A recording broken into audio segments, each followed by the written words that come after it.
Basic principles of curriculum, these are the principles which we worry about and we think about that कौन से असूल हैं कि हमें सामने रखने चाहिए जब हम करिकुलम डेवलपमेंट का प्रोसेस करते हैं। आइए देखते हैं कि हम इन प्रिंसिपल्स में आज क्या देखते हैं।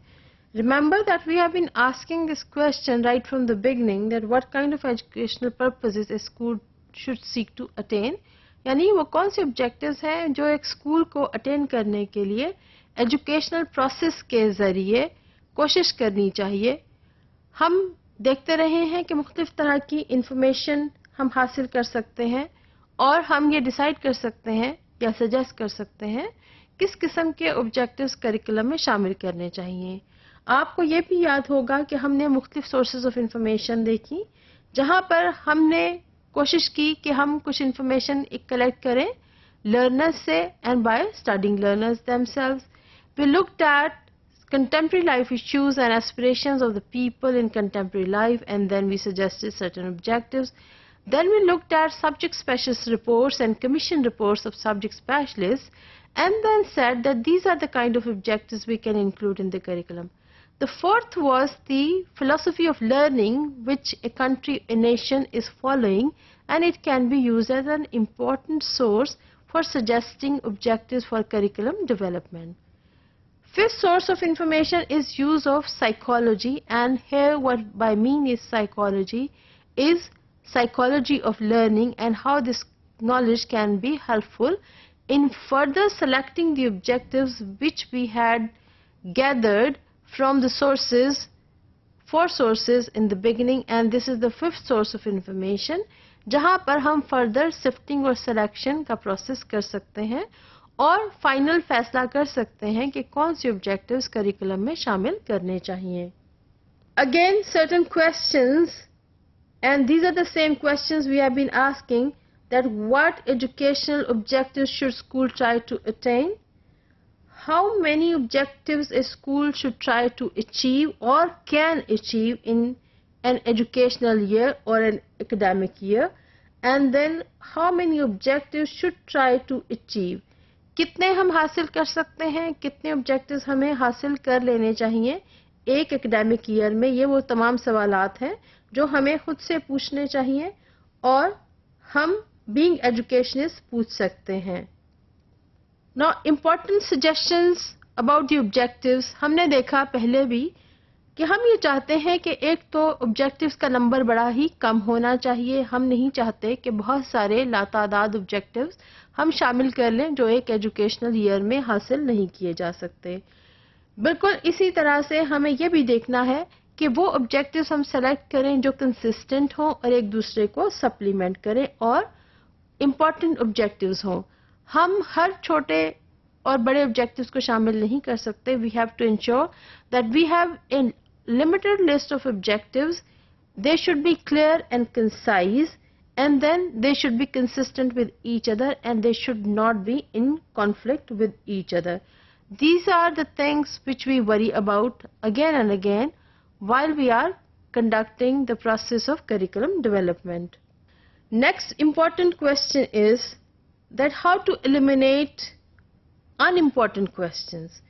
जब हम elimination की बात करते हैं कि हमने अनइम्पॉर्टेंट क्वेश्चंस को किस तरह से निकालना है जो ज़रूरी नहीं है पढ़ाना। सेकेंडली इज़ कि हम उन ऑब्जेक्टिव्स को निकाल दें जो इनकंसिस्टेंट हों हमारी उस कलेक्शन ऑफ ऑब्जेक्टिव्स से जो हमने इकट्ठी की थी तमाम 3 सोर्सेज से, learners themselves, contemporary life issues and aspirations of people.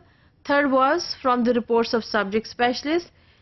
We had sifted these objectives by using philosophy of learning from any school or from any nation, और हमने इनको सिफ्ट एंड सेलेक्ट कर लिया और हमारे पास ऑब्जेक्टिव्स का number कम हो गया।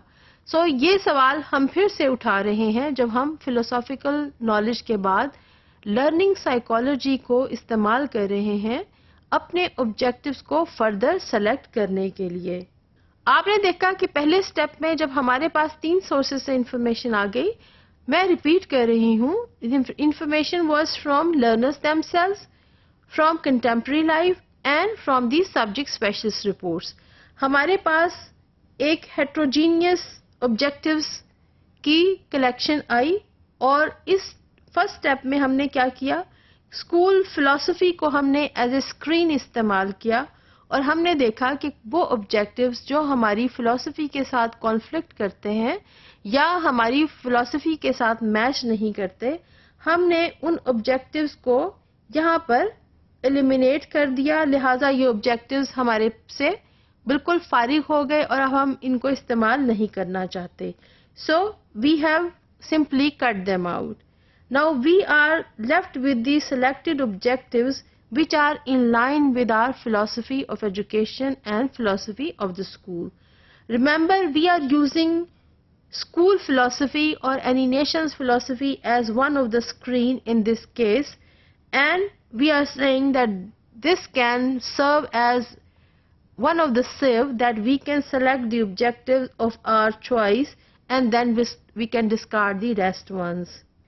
Now let's look at that how we can use learning psychology as another screen for further sifting and selection of objectives which we had gathered from the sources, and we had used this process कि हमने philosophy of school को इस्तेमाल किया as screen 1 और अब हम step 2 में learning psychology को इस्तेमाल करने जा रहे हैं as screen 2 और as a sieve।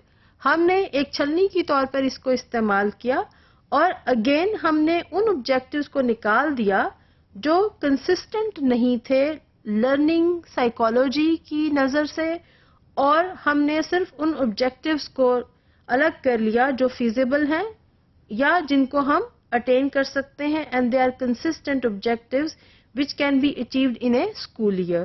So we have used these two sieves and we have decided that we want to have all these objectives we have been passed through successfully through two sieves or through screens. One is learning psychology and the other is philosophy of learning of any school or any nation जो हम यहाँ पर इस्तेमाल कर रहे हैं। याद रखिए कि हम यहाँ पर जनरली एक बात कर रहे हैं। जब आप अपने मुल्क में अपने लिए करिकुलम डेवलप करेंगे और ऑब्जेक्टिव्स को सजेस्ट करने की कोशिश करेंगे तो आपने अपनी लर्निंग साइकोलॉजी को सामने रखना है और अपनी लर्निंग फिलॉसफी को फॉलो करते हुए आप ऑब्जेक्टिव्स को सेलेक्ट कर शिफ्ट कर लेंगे। Now you have the objectives in this basket which are well sifted and selected by using two screens. One is philosophy of learning, second is learning psychology. अब आप इन objectives का क्या करें जो आपके पास आ गए। हमारे पास एक शॉर्ट लिस्ट ऑफ ऑब्जेक्टिव्स आ गई है जो कंसिस्टेंट भी हैं, फिजिबल भी हैं, और ये वो ऑब्जेक्टिव्स हैं जो आप स्कूल के एक साल में अचीव कर सकते हैं। देयर आर सर्टेन फैक्ट्स जो हमें जहन में रखने हैं। आपको याद होगा कि हमने मुख्तलिफ सोर्सेज को इस्तेमाल करते हुए ऑब्जेक्टिव्स को कलेक्ट किया और हमने फिर सिफ्टिंग एंड सिलेक्शन कर ली, लेकिन अभी भी एक इशू बाकी है कि ये ऑब्जेक्टिव्स मुख्तलिफ सोर्सेज से आने की बिना पर मुख्तलिफ तरीकों से स्टेट किए गए हैं, यानी there is a variety in the way they are being stated. इस चीज को क्लियर करने के लिए या अपने लिए आसानी करने के लिए और टीचर्स के लिए आसानी करने के लिए ऑब्जेक्टिव्स को किस तरह से हम स्टेट करें कि वो हमें क्लियरली बता दें कि हमें किस किस्म का लर्निंग एक्सपीरियंस बच्चों को देना है और किस तरह से टीचिंग को प्लान करना है, so that we can achieve them successfully in the classroom.